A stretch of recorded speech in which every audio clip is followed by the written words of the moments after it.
right. Good morning, good afternoon, and welcome to the Master Motivation Podcast. My name is Jason Flame, your host, and I'm excited to be back. We had a week off last week, but it's July 10th, 2025, and I've got an amazing guest today. And let me introduce her very quickly.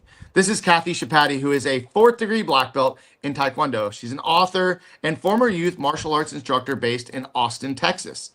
A passionate advocate for women in martial arts, she served as chair of the board of directors for the National Women's Martial Arts Federation, where she famously shaved her head at annual conferences to raise scholarship funds. Cathy has written two books, No Pouting in the Dojo and Searching for Grasshopper, sharing powerful lessons from her time on the mat.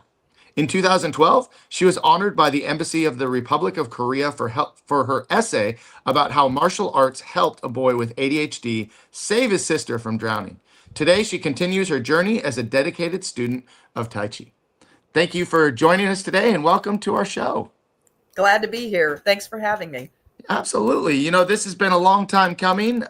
We were actually scheduled, I believe, for sometime last year and then put things off a little bit. And here we are. So we're back and we already have somebody saying hello. So let's give them a shout out. This is Tammy. What's up, Tammy? Thanks for watching the show today. Hi, Tammy. Yeah, so I'm excited to have you on the show. We got a lot to talk about, a lot of questions to cover. But, you know, before I even touch on that, I want to be sensitive to the fact that I know that you're in Texas and you guys have had a tragedy. Can you give us any update on that? Because I'm not fully, you know, I only see what I see on the news and Facebook, but are you, anybody in your family or community affected by what had happened? Well, my aunt has some cousins, and they're still missing. We're not sure what the status is of them. We're keeping them in our prayers. And I just learned today that a longtime student of mine, former student, member of his family died in the floods. She was Wow. a director of one of the camps, and she got all of the campers out. But she went back to help get others out, and she was in her pickup truck, and it's been really hard here. Lots of grief. We're in mourning as a community, and we've gotten a lot of rain in Austin, but nothing near the flood plains. We just had such loss of life, and it is pretty much touching anyone who lives in this area. Wow. In some form or fashion. Well, you know, my heart goes out to all the families that were affected. And it was just, you know, it's so hard to read and hear about. And of course, here in California, we don't have floods, we have fires. And we just had, you know, one of the biggest fires in history take out a huge portion of Yes. the, you know, near Malibu, Pacific Palisades area. Yes. And it's just, you know, the devastation and loss that these families go through. And yeah, again, you know, our prayers go out to those families. And thank you for just kind of giving us an update on that. Now, the show is all about you. So I can't wait to learn more about you and let you share your story with everybody watching. And by the way, if you are watching live and you have some questions or you just want to give Cathy a shout out, please feel free to drop some comments. And while you're watching, share the video. And after we're done, go over to YouTube and subscribe to the Master Motivation Podcast. Now, first question is, you know, let's start with your journey. What first drew you to martial arts and what kept you coming back to the dojo after all those years? I wanted to be Grasshopper from the 1970s TV series Kung Fu. I grew up in a very chaotic home. Dad was an alcoholic. Mom was a rageaholic. Lots of chaos. And one of the things that when I sat down and watched that pilot of the series, I knew I wanted what he had. I wanted the peace, the serenity, the physical training abilities to deal with bullies. I wanted, you know, I'm a pomp and circumstance, custom and ritual junkie. So I love the incense and the candles. And but mostly sitting there, I had a sense of peace and I wanted that. And that's what got me started. I didn't study until I was in college. I took my first Taekwondo class, and it was wonderful. But I didn't stick with it. Hmm. Years after, actually, when I got sober, and I was starting to look for things that would improve my mental health, my physical health, and my spiritual health. And I started taking martial arts with a Sifu in San Antonio, and that just kind of morphed into transferring to Austin, starting right over with as a white belt again, and from there it was a long journey to get a black belt. That was my goal. And in our dojo, it was customary for the newest black belt to take on the kids class. Nobody wanted to teach the kids class, and I had no idea what I was doing. But that was my rite of passage. And after a few classes, I realized I'm really good at connecting with kids. What's kept me in it? The search for serenity, and I may never find it, but I keep looking, and I'm okay now with not arriving. Hmm. Um, I realize that it's a journey, and as long as it's a journey, I'm going to still be moving until I die. So that's where I'm at. That's why I'm still here. Yeah, quite a few things stick out to me right away. Number one, you didn't start until a little bit later. A lot of us that we talk to in the martial arts industry, we started as a kid and we fell in love with it and we, became an instructor and all these things. But you started a little bit later in life. You started, but then you didn't follow through. You stopped and you Yeah. came back to it, which is another great thing. Is that martial arts is always there, no matter Yeah. when you start or when you stop, you can always come back. Um, Right. so those are two great points. Now, we really didn't touch about this in your bio, and I hope you don't mind me asking, but you Okay. mentioned becoming sober. Yeah. And so tell us a little bit about that and how martial arts played a role in that, or how becoming sober played a role in your martial arts. Well, I wouldn't be in martial arts today if I hadn't gotten sober. And I do believe I probably wouldn't still be sober today without martial arts. So it is just very intertwined.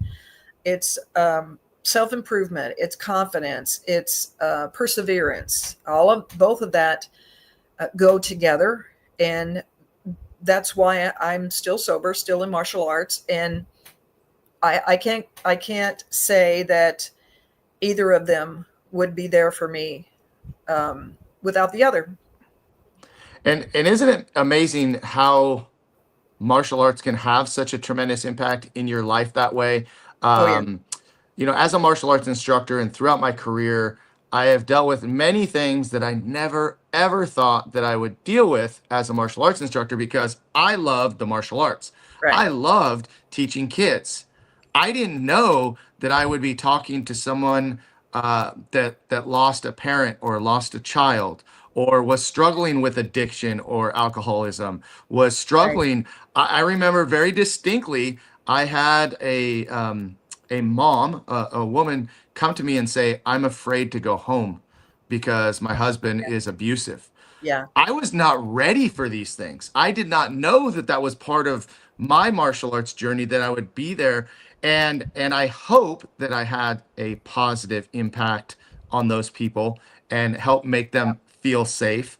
But I also know that martial arts was a place for me, that I had a great childhood and Yeah. supportive parents. But I didn't play other sports. I didn't do other activities. Martial arts became Yeah. like the thing that I fell in love with and really Nice. made me feel like I belong. And I think that a lot of people come to martial arts for one reason or another. They come for confidence or they come for self-defense, but they leave with 100 times, the benefits of that. It's so much more than kicking and punching. Yep. I've learned that for myself, and I've learned that through my students. Um, it's incredible that so many transformations and on so many levels can happen. Me personally, there's one time when I was sparring and I was hit in just the right spot that brought back a memory I had forgotten about Mm. being hit by my cousins when I was a kid. And the difference is that as I'm watching, we're taking turns sparring, and I'm watching the everyone sparring, including the guy that hit me, and I'm like, he's not trying to hurt me like my cousins. And so Mm. that was a real transformative moment. I realized that, but I realized that that trauma, I can now let go of it. Mm-hmm. And I tell you, I've had so much healing from little things like that through martial arts. And martial arts has pushed me. It's pushed my buttons. It's pushed me to uh, to be much more than I thought I could be. Um, and I've tried to pass that on to my students in the past, is that it's more than kicking and punching and breaking boards. What are you struggling with? What can you learn from what you're doing right now on the mat, and apply that perseverance and confidence and integrity? How can you apply that in the outside world? Mm-hmm. Because really, that's what it comes down to for me.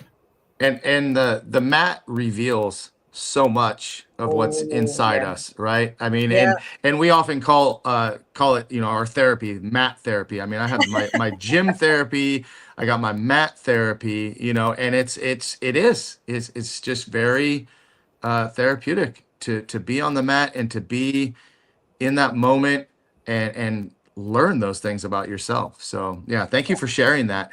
You've taught a lot of young students. You started to give a story. Is there another story from your time as an instructor that still sticks with you today? Ian, by far, hands down, a little boy named Ian. He started when he was 9 years old, I think. Came in a whirling dervish of mind and body. And his mom was exhausted. And she brought him in to see if that would help. And the thing is that Ian didn't get along with his sisters. He was kind of mean, and he was disrespectful to his parents. So after his trial class, I had the discussion I have with all my students. Are you willing to say yes, ma'am, no, ma'am, and thank you, ma'am on the mat? And he had no problem with that. Will you agree to saying yes, ma'am, no, ma'am, and thank you, sir, to your parents at home? And he paused and said, I'm not interested in martial arts anymore. And he went right out the Mm. door. I was kind of stunned at, like, and admirable of his honesty. He was like, I'm not going to do that. So his mom, in tears, said thanks anyway. And a couple of months later, I started thinking about that little boy. I called her up and I said, if you're willing to deal with some disrespect, I'm willing to take him on as a student. And I think that the yes, ma'am, no, ma'am, thank you, ma'am, respect will flow over into your home life. Mm-hmm. And if not, then the respect he shows me, I can enroll him in the possibility of doing the same thing with his parents. So he came back and he got his, white crisp uniform, and he started. He was eager to learn, and he was a fireball. He sparred really well because he had so much energy. He worked on his focus, his concentration, respect, and the thing that I will always treasure about Ian is that there was one day at the pool. His family and friends were having a great day, and Ian had been in the swimming pool, and he was about to get out, and he sensed that something was wrong. He, out of his peripheral vision, which we've also worked on in martial arts, he saw his baby sister at the bottom of the pool. So he dives down and he grabs her and he kicks all the way to the top, and he saved her. That is like, that's not what I thought Mm. he would do as a result of martial arts. But by that time, he had the focus, he'd had the awareness, and he'd had the strength to bring her up to the top. Wow. And I mean, that if I don't teach another class, that is one of the things that I will be happy that I was there, and happy that I called the mom back. Yeah. Absolutely. And I think if, any other martial artists, instructors are watching this, we all have a student that we could Yeah. name immediately that comes to mind that, they came for one thing and they got it, but they also got so much more. And I Oh think yeah. that that's the powerful thing. Oh yeah. So Mare is watching. Thank you, Mare. And Laura and Eileen and Tammy's still here. We got Laura here. Thank you guys all for watching. Mare wants me to ask you about the experience with Devin and knocking him down to a white belt. Tell me about this. Oh goodness. Devin came to the dojo as a probationary black belt, and he was a really great student. Had form and had gone to national competitions, and won medals. He was serious. In fact, he said he came to the dojo because we weren't playing games, that we were serious. So I'm like, okay, I like this kid. And there was one day, he said his mom he had to tell me something. So he proceeds to tell me that he hit his 5-year-old sister. He was 10, hit his 5-year-old sister on the head with a bow. And we were talking on the mat, and I brought him in my office. And I just basically explained that that's unacceptable. We can't have that behavior. You have to control your emotions. And so I took his belt away right there. And I basically told him, you have enough skills right now to really hurt somebody, and that you used it to hurt somebody is not okay with me, and it's not okay with who you interact in the world. So I said, if you come back on Monday, if you really want to learn what martial arts is about. If you don't, it's been nice having you. He came back on Monday. I gave him a white belt, which he did not expect. And basically, he was promoted based on character achievements. First one was having a better relationship with his sisters, and to talk to his 15-year-old sister about her perspective of him as a 5-year-old, and how he bugged her, and is always in her stuff, and things like that, so he could get some perspective about how he was treating his younger sister. And so he slowly worked his way up to black belt. And probably the tipping point was when he went on vacation, spring break, with his parents and his family. They were in this very small condo. And I told him, I said, what are your plans for when you get aggravated with your family? Because 5 people in this small space, you're going to get on each other's nerves. You should expect it. So what are the things you can do when that happens? He says, we'll go for a walk and sit out on the ski slopes. And I'm like, perfect, great. Come back, spring break is over. His mom says, that is the best family vacation we've ever had. And, I knew then that he had learned an important lesson.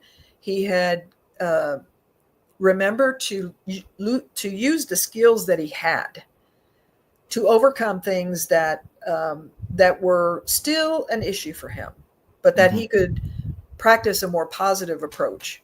And he's a second-year black belt now, and he's an attorney for.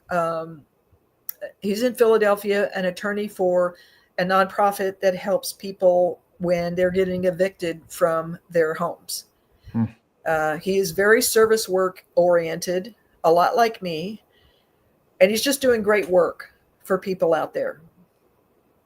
And imagine if you had done nothing, how that scenario may have been different. Maybe that was a very transformative point in his life as well. Right. Oh, it was. And he talks about that. His family talks about that. When I went to his wedding, and his sister's like, we still talk about that. Yeah. Well, I have a student, he was a student. He was about 5 years old at the time, and now he's got to be in his mid to late 20s, married, has his own kids. Yep. And I see him pretty regularly, pretty often. And every single time he said, "You remember that time you took my belt away?" And I said, "Yes, I remember." I said, "You were talking back to your mom, and I told you that, it's either yes, sir, yes, ma'am, no, sir, no, ma'am," just like you were explaining. And Yeah. he still, and I guarantee that as his kids grow up, he's going to tell that story about how he got his belt taken away. And it's always kind of a Yeah. funny thing between us anyway, but it makes a difference, It does. and that's what's so special. Let's take a break really quick for just a second. I want to introduce everybody on the show to a program called Raptor Extreme Training. And so just take a look and we'll be right back.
All right. I just want to thank our sponsor, Kevin Kowalczyk over at Raptor Extreme Karate. Thank you for being a supporter of this podcast. And for all those martial artists that are watching, if you have any questions about how to introduce a program like this to your school, let me know. I'd love to connect you with Kevin. But we're back with Cathy, and we've been talking about the impact of martial arts training. We talked about Devin. We talked about another student, Ian.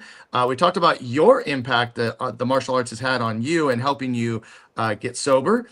And so, we talked about the boy with ADHD in your award-winning essay, The Boy with the Life-Saving Focus. That was Devin. Is Ian. that That okay? was Ian. Ian, I'm sorry. Devin was the other. That was Ian. And so how did that experience shape your understanding of martial arts as a teaching tool? I think with him, every student was different. Now, one of the things that I learned is that there's no cookie cutter approach to what a student is struggling with and what they need to learn on the mat. I don't even know. Sometimes they're finding out for themselves. And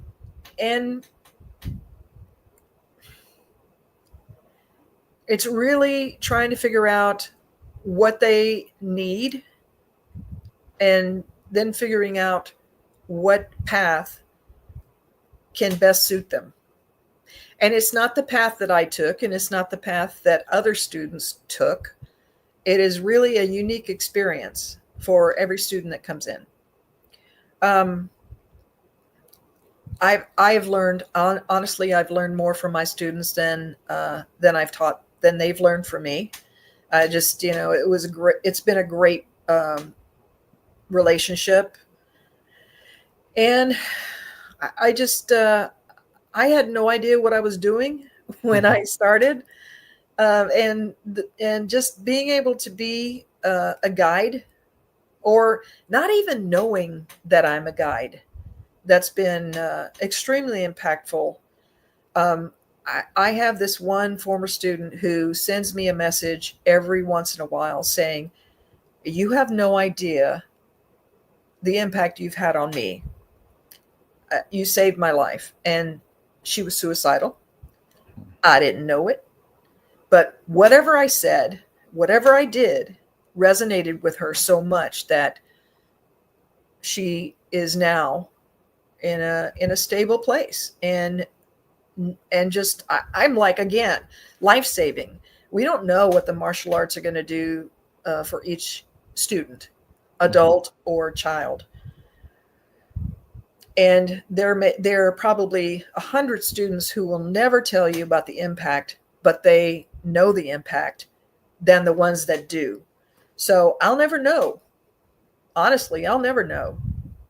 Yeah, but isn't that such a great feeling to hear that sometimes from those students? Oh yeah, Just the stories, the life-changing moments, and moments sometimes that you thought were absolutely nothing in your mind. It was just a regular day. You were just doing your quote job, and yeah, to them, it was just really a pivotal moment. And I can relate to you when you say that you have learned more from your students than they may have learned from you. And I think it's kind of, it definitely goes both ways. I think the yeah, students think sometimes, our students put us on a pretty high pedestal, but, you know, we wouldn't be an instructor. We wouldn't be able to do what we do without them and without their experiences to teach us.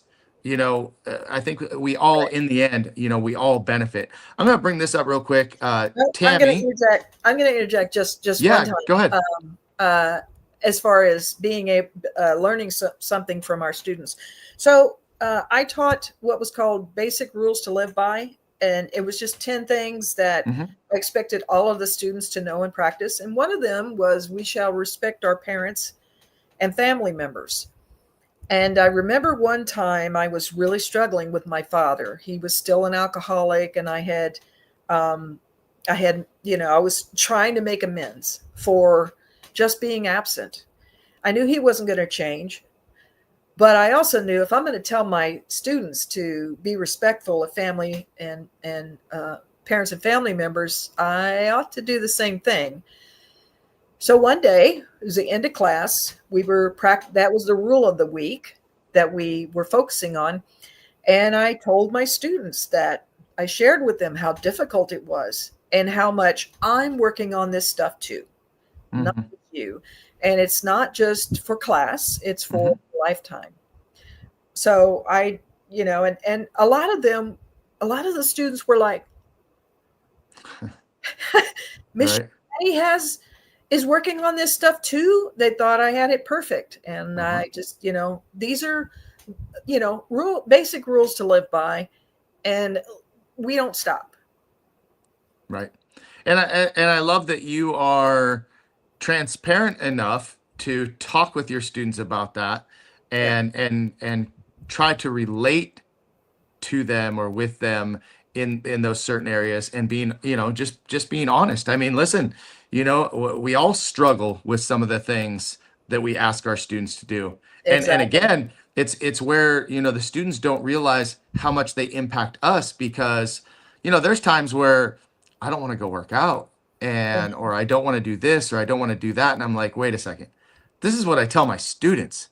Right. what Yeah. would what would one of my students think if they knew that I was, giving in or lacking in discipline or not being respectful, and so it's a I think it's a pretty powerful way of being held accountable, and our students sometimes just don't even know that. So Right. yeah, Right. thank you for sharing that. Again, Tammy brought up something. She said her granddaughter wasn't a student of Kathy, but she had anger management, obedience, defiance issues as a small child. Kathy gave her a punching pad and wrote her a poem about channeling her anger to the pad instead of other kids. What a great gesture that we'll never forget. Do you remember this? Yes, I do. I do. Yeah. That's again another one of those powerful moments. And this was someone that was not even a student that you had an impact on. So very cool. Um, you're known for shaving your head at the conferences, right? To raise Yeah. scholarship funds. Yeah. What inspired that bold tradition and how did people react the first time you did it? I have shaved my head before for family and friends going through cancer. So I wasn't I'd done it before. I It was the first time I was shocked to do it. I had no bangs, and so I realized that that was a protective thing, a shield, or Um, but it was also freeing, especially in the Texas summers. It was very cool. Yeah. As far as the conferences are concerned, it was just an idea that I had. It was like an off the wall idea. One time I walked around the conference with a sign that said, "We'll shave my head for donations," and a manila folder. And I just collected cash. I went around to lunch, when we had breakfast, when the group had dinner.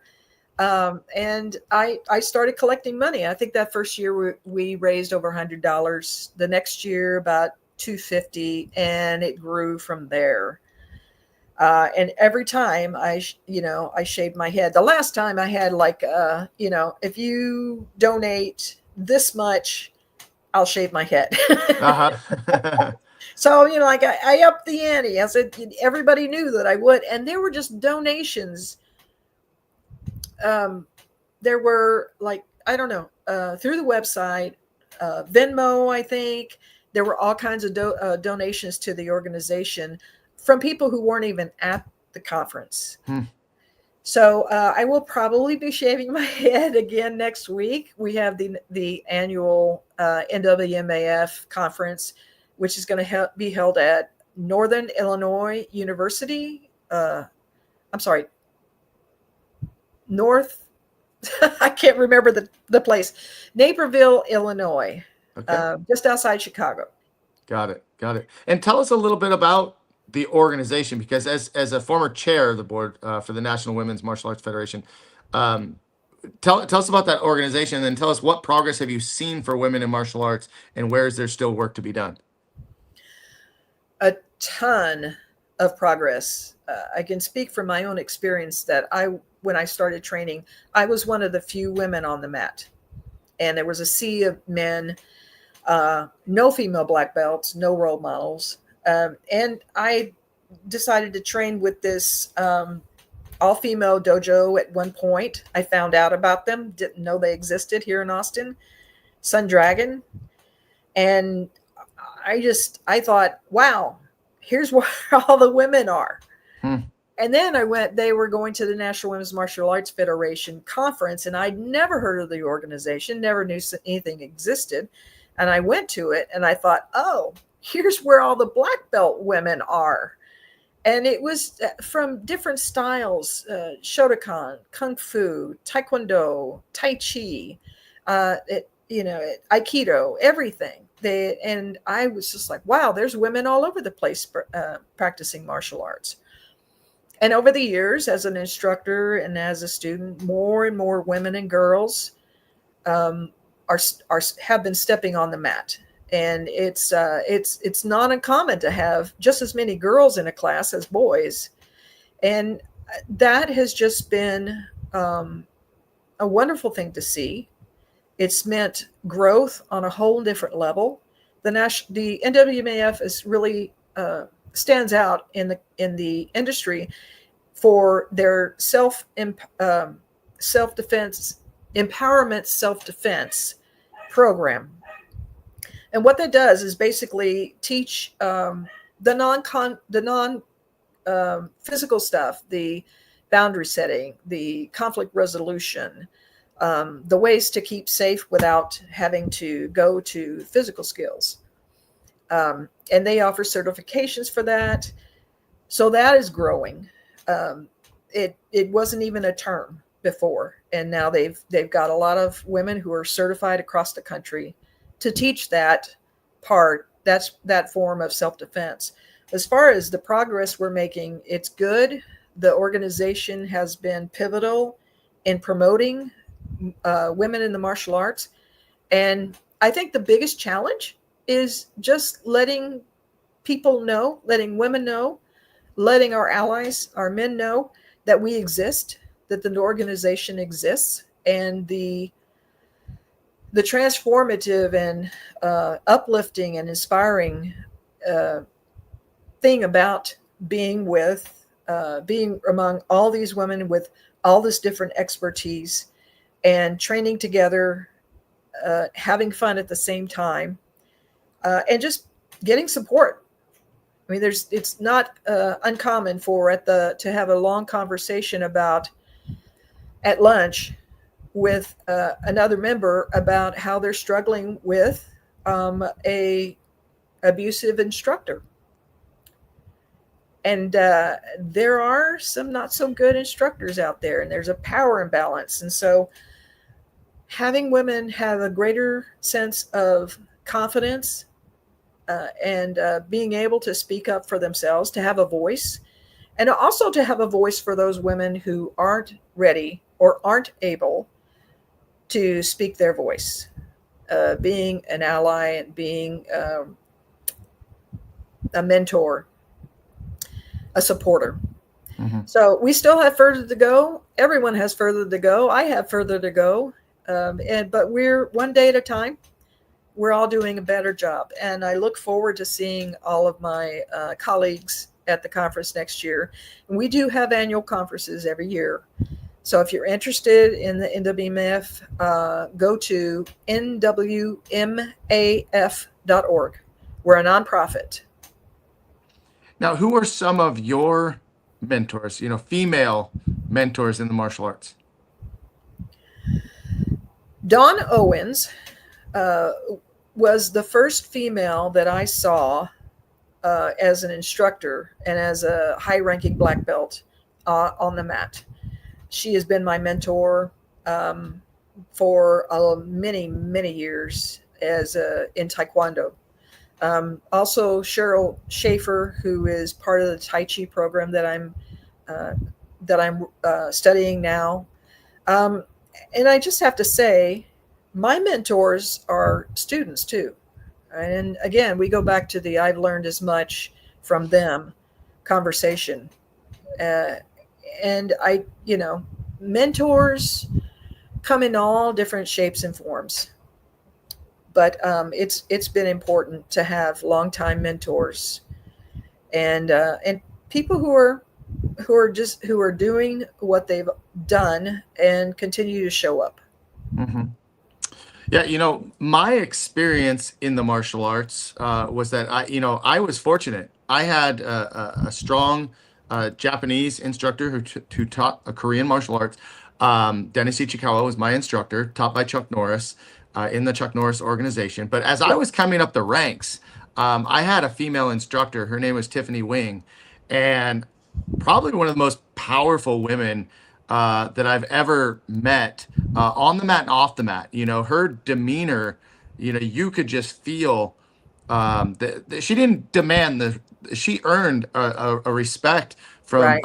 The students in class. And sometimes it was a kick upside the head that earned someone's respect.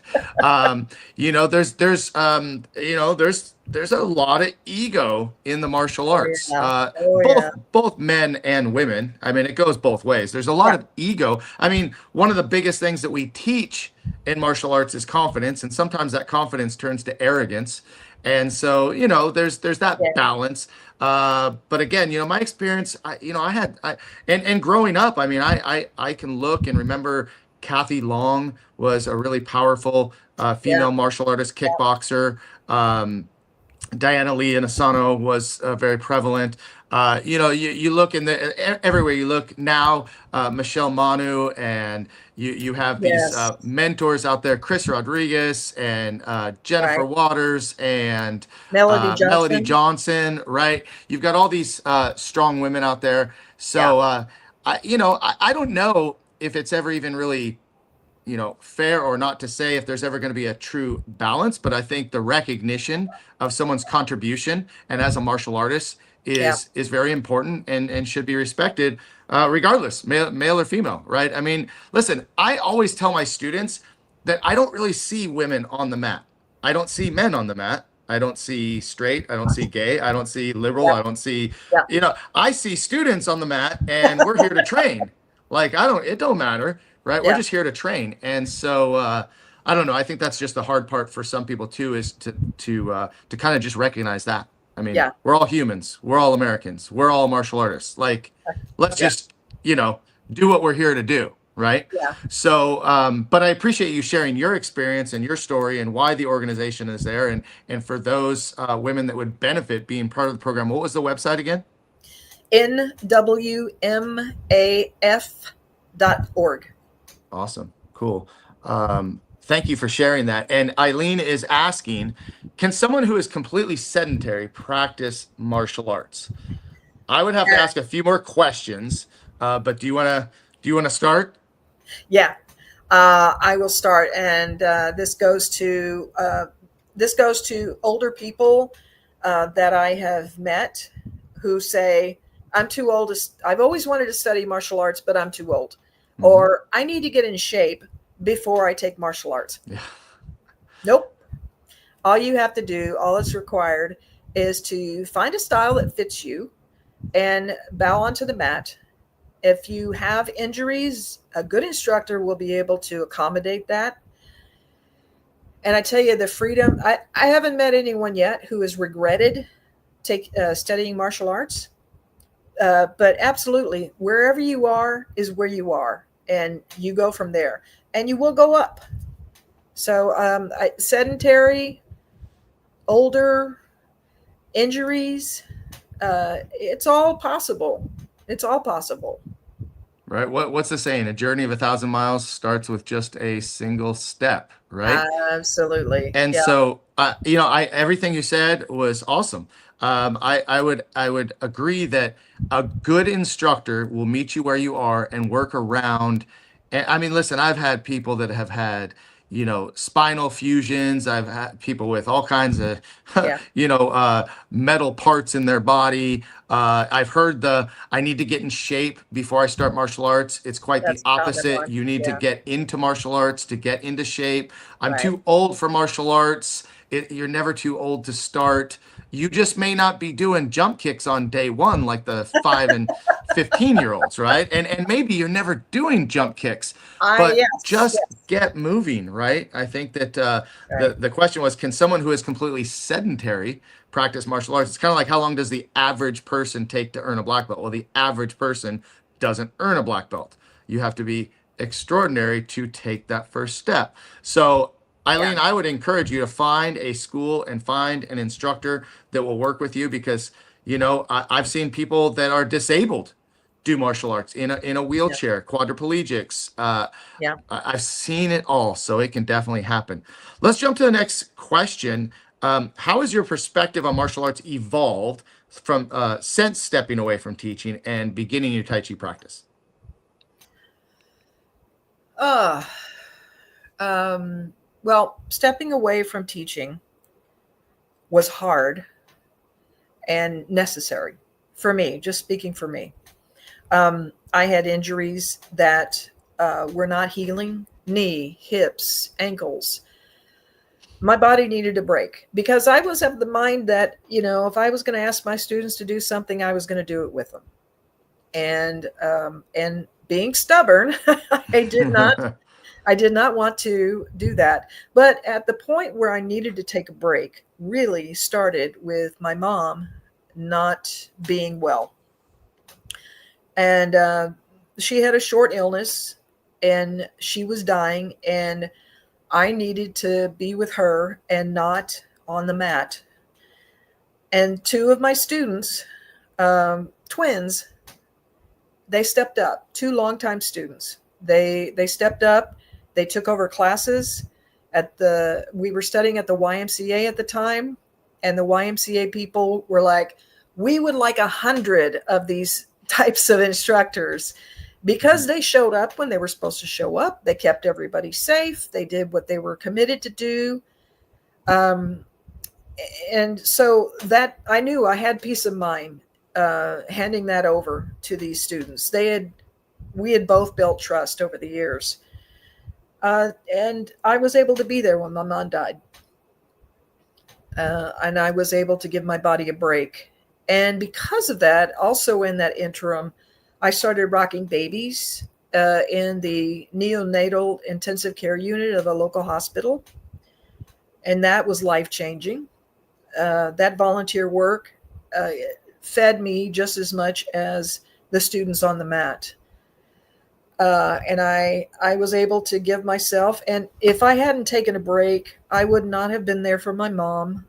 I would be there when I could with my mom because I got to admit, I was codependent on martial arts. I really thought I had that savior syndrome where if I wasn't there, things would fall apart. That's not true. I can trust other people, and I will never regret the time that I spent with my mom. And as a result of that, if I hadn't stepped away, I would not have had the opportunity to rock babies. And some of the babies didn't make it. Many did. And it was wonderful to see how the human spirit and the human body recovers from, especially when babies have a really hard start. Mm-hmm. And it's not unlike the student who comes into the dojo and has a really hard start, Mm-hmm. because they come with challenges. Yeah. So, although I wasn't on the mat, I was like I told my students, you take what you've learned out into the world. And Tom Callis is really famous for saying, out of the dojo into the world. And Mm-hmm. basically that's the philosophy. And so in that sense, it doesn't matter if I'm not studying any martial arts today. I am studying martial arts today. Mm-hmm. I'm applying. Apply. Absolutely. Well, this is a good question that kind of fits in with what we're talking about here. Laura is asking, how do you use these skills to stay hopeful during challenging times? So how did that, I mean, you mentioned, it helped you in a way with dealing with being there for your mom. Yeah. Challenging times are they're always going to happen. Sometimes they'll happen to me. Sometimes they happen to those people I love. Sometimes they happen to a community, like what's happening now in Texas. I think the skills that I use are strength, personal strength, a willingness to be there for others. Service work is a big thing for me. Sharing my experience, strength, and hope with others, so that we can solve our common problems. Uh, there's just too many skills. Compassion, Mm-hmm. integrity, perseverance is a huge one. How do you stay hopeful? I mean, I fall off the serenity rocker, the peace rocker. Uh, I fall off the rocker with this. I fall off the horse. The thing about the skills is that I am more able to quickly get back on the horse, get myself centered again. It's still a work in progress. I am not perfect. I never will be. But there are skills like that. Meditation, clearing your mind, um, exercise, just anything that can bring you more hope by doing something else besides thinking about the problems of the world or your problems.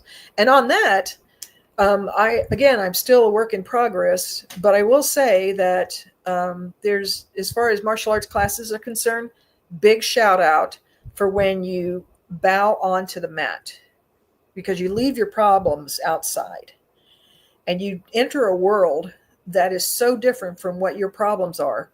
And it's kind of hard to be worried about something out in the world when someone's foot is about to hit your face. So, I mean, really, and then, an hour, 45 minutes, an hour and a half, whatever your workout is, you bow off the mat, you have a good sweat, you're a little bit more peaceful, and my problems don't really look that hard. They're not as painful. They look manageable. Mm-hmm. But again, I have to remind myself of that. So part of that is part of the skills. Also is self forgiveness, in that when I fall off the serenity rocker, it's okay. It kind of is supposed to happen. And the challenge is getting back on and doing so with a reminder that I'm going to do this again, and really working on not being in that place for too long. Mm-hmm. again, quotes that come to mind are you get knocked down 7 times, you get Yeah. up 8, right? And it Yeah. just keeps going on from there. Um, yeah, martial arts has all of these built-in skills or built-in values and all these benefits Right. that sometimes you just need to kind of sit back and recognize it a little bit too, because some martial artists will go through and their goal is like to get their black belt, their goal is to be a Yeah. better fighter, their goal is this, but what they're actually learning along the way to get there, so much follows. I mean, Yeah. um, Yeah. earning your next belt. I mean, you want it tomorrow, you want it today, and it's like you got to have patience. Yeah. Someone hits you super hard in sparring, you got to learn how to just control those emotions and back it Yeah. off, because if you just go in without any thought, reckless abandon, like you're going to be a mess. You're going to lose all of it. So all of those little things I think are great that you mentioned. And thank you, Laura, for the engagement and for the conversation. We appreciate you guys watching. We've got just a couple more questions. Okay. Martial arts has often become more than a physical practice. We've talked a lot about this, right? It's more than kicking and punching, that it can be a spiritual or emotional journey.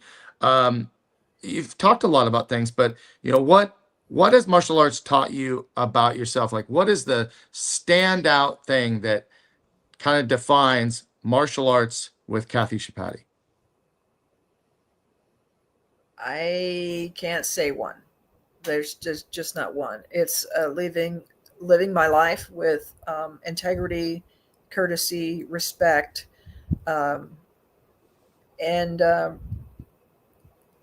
it's just being compassionate to those people who are struggling. And I was an afraid, messed up mentally, uh, and spiritually lost before I came to martial arts. So that the gifts of it are innumerable. I can't I can't tell you. I just can't tell you right now. Uh, Mm-hmm. I can't even think to list them.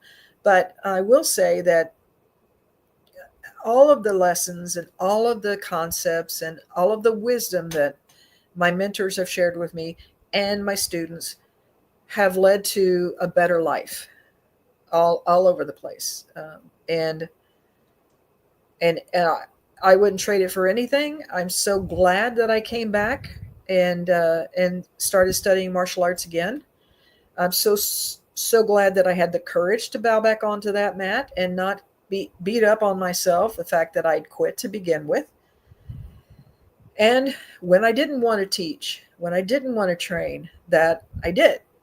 And if I asked that from my students, I was going to do that too. So, when life gets hard, and I don't want to do things, I think, well, okay, I could not do things and the problem can get worse. Or I could just pray about it and think about it from a way that if I don't deal with this, it's still going to be there. It's always going to be there. It's almost like alcoholism. If I don't deal with this, yeah, it's always going to be there. Well, what stood out to me was that the 2 words you said: better life. Martial arts helped you to live a better life, and I think that's pretty powerful. I think that by Yeah. itself is, because again, there are so many different things that you could say, but a better life. Yeah. What a cool thing to see, to feel, and to think. For someone considering stepping into the martial arts world for the first time, maybe later in life, what advice would you give them? Do it. That 2 words. Do it. Like Eileen's question, go out and watch a class, but don't judge on whether or not you think you can do it. Watch it, and if so, there's one student. First of all, I'm a terrible Tai Chi student. I want to be on the level of that.